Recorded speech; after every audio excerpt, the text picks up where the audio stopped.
The Chiefs received some important news about the potential return of a key defensive player who went on injured reserve early in the season. If this update is accurate, it would greatly benefit the Chiefs' defense at a critical moment. I need to discuss this, a few roster changes made today, and address those calling the Chiefs frauds, but first...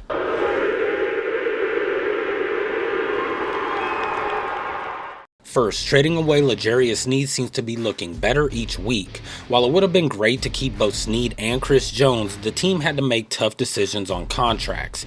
Kansas City chose to sign Chris Jones to a 5-year deal worth $95 million guaranteed. After placing a franchise tag on Sneed, they traded him to the Titans for a 3rd-round pick in 2025 and swapped 7th-round picks in 2024.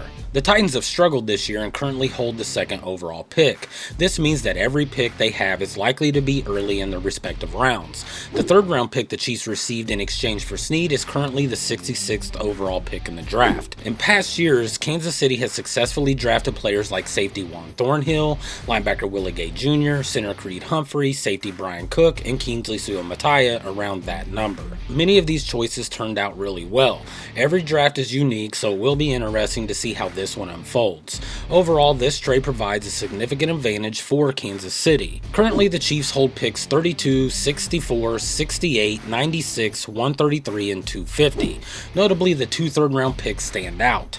There's a significant gap between picks 68 and 96, even though they are in the same round, giving Veach another win under his belt. Another reason for the Chiefs' decision to trade Sneed is Trent McDuffie's talent.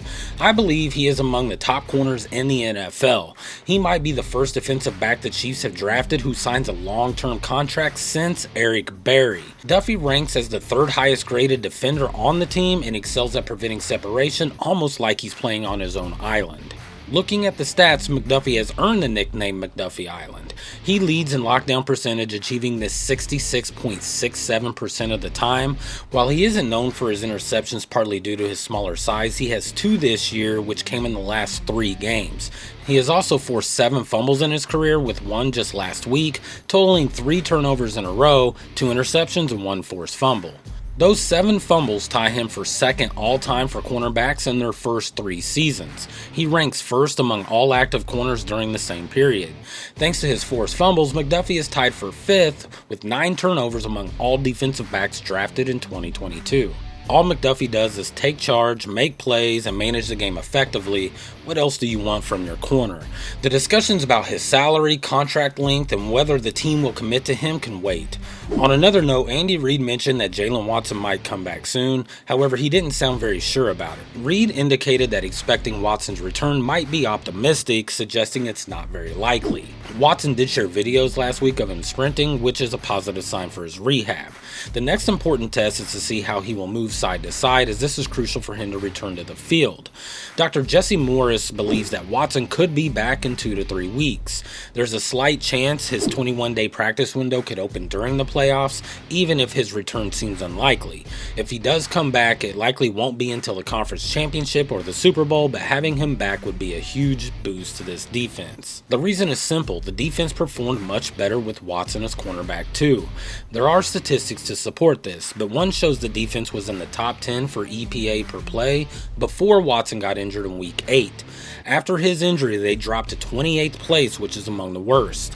They have improved slightly since then, but Watson's absence was a major factor. The return of Charles Omenihu helps with pass rushing, which eases the burden on the secondary at times.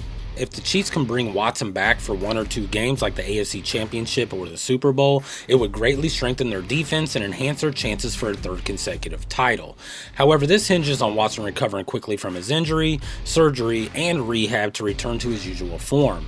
That may be challenging, but it's not out of the question based on Andy Reid's comments. In the meantime, Steven Nelson might step up to fill Watson's role. We don't know how much he has left in the tank, but he will get a chance to prove himself in the upcoming game against the Broncos. If Watson is a potential solution later on, Nelson could help bridge that gap. Before discussing the Chiefs' recent moves in the playoff picture as we approach the end of the regular season, I want to address the claim that the Chiefs are a fraudulent team. This has been buzzing and has been spreading in the media to attract attention, often pointed out because they are one of only 4 teams that haven't scored over 30 points in a game.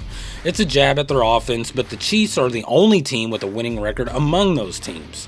Winning requires solid play on both offense and defense, including good special teams. Currently, the Chiefs average 24.1 points per game on offense while allowing just 18 points on defense. Notably, their defense has kept opponents under 20 points 12 times this season, the highest in the league.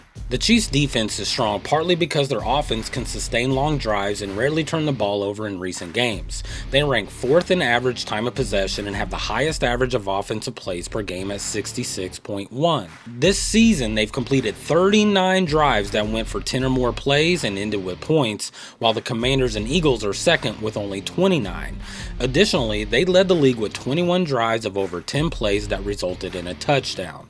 Their success on third down also helps as they grind down opposing defenses, which often aids their own defense. The Chiefs have scored 26 or more points in 9 games this year, including back-to-back games of 27 or more against playoff teams. Coach Andy Reid tends to be conservative late in games, choosing to run out the clock rather than chase extra points.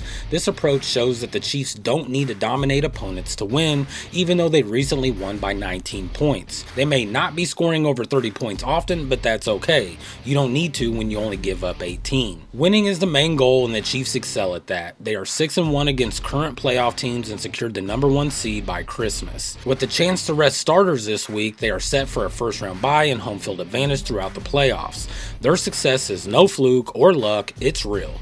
This isn't about the referees or luck or Swift, it's about true greatness. Regarding resting starters, reports indicate that Andy Reid plans to sit key players for the Week 18 game against the Denver Broncos. This matchup is scheduled for Sunday, January 5th at 3:25 Central Standard Time at Mile High Stadium. Reid mentioned he's still trying to decide which starters will play. Last year in Week 18, the Chiefs had Rashee Rice, Patrick Mahomes, Kadarius Toney, L'Jarius Sneed, Mike Dana, Donovan Smith, and Travis Kelce active for the game. I expect Mahomes, Kelce, Chris Jones, Trent McDuffie, and Nick Bolton to take the day off.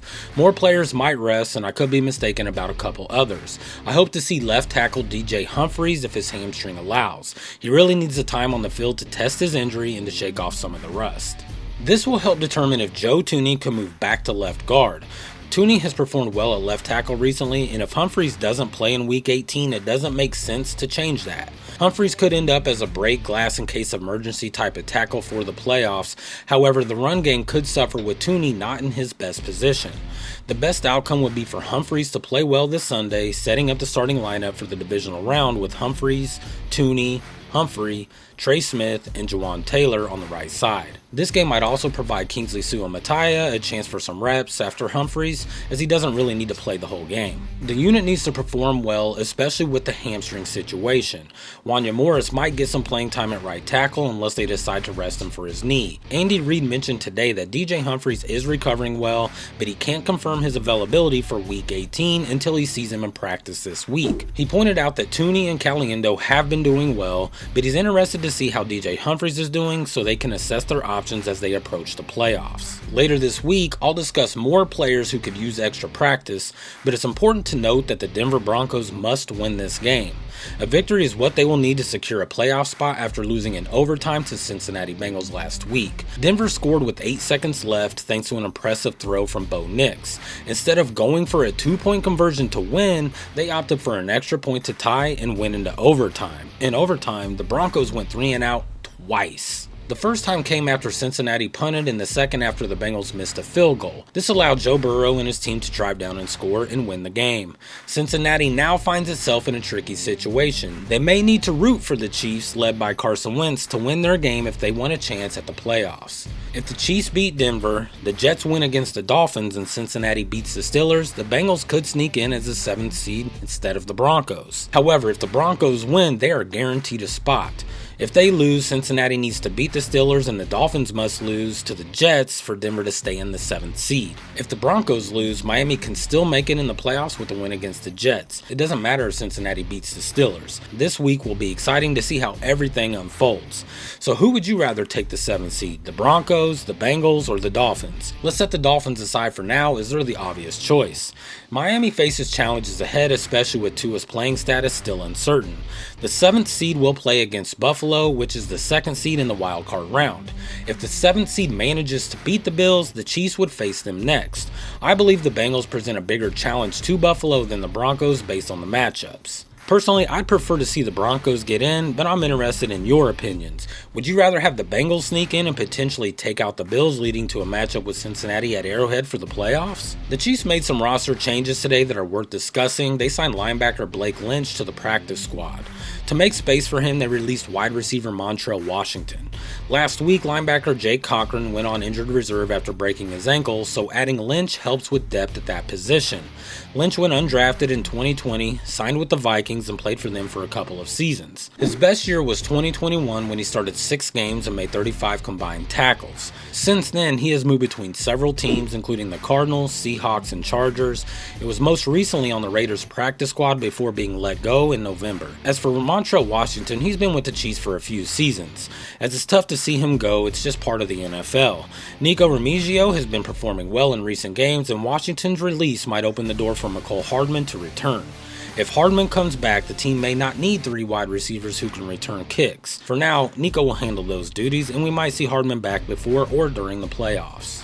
Andy confirmed today that neither Sky Moore nor Rashee Rice will return this season because of their injuries. Most fans likely suspected this, but now it's official. Rice might be back in 2025 after serving a suspension, while Sky Moore could be done with the Chiefs even though he has a year left on his rookie deal, but that's for another time. Please share your thoughts on the playoff picture in the upcoming Week 18 game against the Broncos. Consider the absence of the key starters. Who should get more playing time and who should rest? Until next time.